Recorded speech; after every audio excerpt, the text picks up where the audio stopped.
छाया अम्पंग सेलंगुर Malaysia में आशिकान रसूल की दीनी तहरीक दावत इस्लामी के शोबा तालीम के तहत एक सेशन मुनक्किद किया गया, जिसमें मुख्तलिफ तालीमी इदारों के स्टूडेंट समेत दीगर आशिकान रसूल की भी शिरकत हुई। जबकि इंडोनेशिया से रुकने शुरा हाजी मोहम्मद अयाज अत्तारी ने बजरिए वीडियो लिंक बयान करते हुए इस्लामी भाइयों को नेक अमाल करने, इबादत बजा लाने और गुनाहों से बचने का जहन दिया। नीज निगरान मलेशिया मुशावरत ने भी सुन्नत भरा बयान करते हुए नेकी की दावत पेश की और नेक अमाल करने की तरगीब दिलाई। उधर मलेशिया में ही मुबल्लिगीन ने दावत इस्लामी की मुख्तलिफ शुबाए जिंदगी से ताल्लुक रखने वाले आशिकान रसूल से मुलाकात और नेकी की दावत के सिलसिले हुए, जिस पर इन हजरात ने तासुरात देते हुए कहा, Madani channel helping the Ahli Sunnah wal Jama'ah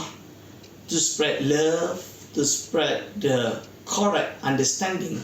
of Ahli Sunnah wal Jama'ah. Maulana Ilyas Al-Qadiri, one of our great scholars in this world that have already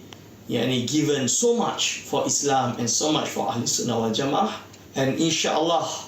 I also would really love to come and visit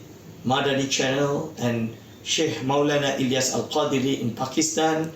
to get his blessings, to get his his knowledge and his barakah, and inshallah we work together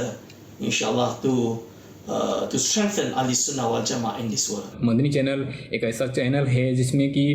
बड़ों के लिए भी programme है, छोटों के लिए भी programme है और इतनी अच्छे अंदाज में प्रोग्राम करते हैं दीन की तालीमात को आम करने के लिए। और खुसूसन में इलियास अत्तार कादरी दामद बरकतहू आलिया, अल्लाह उनको और बरकतें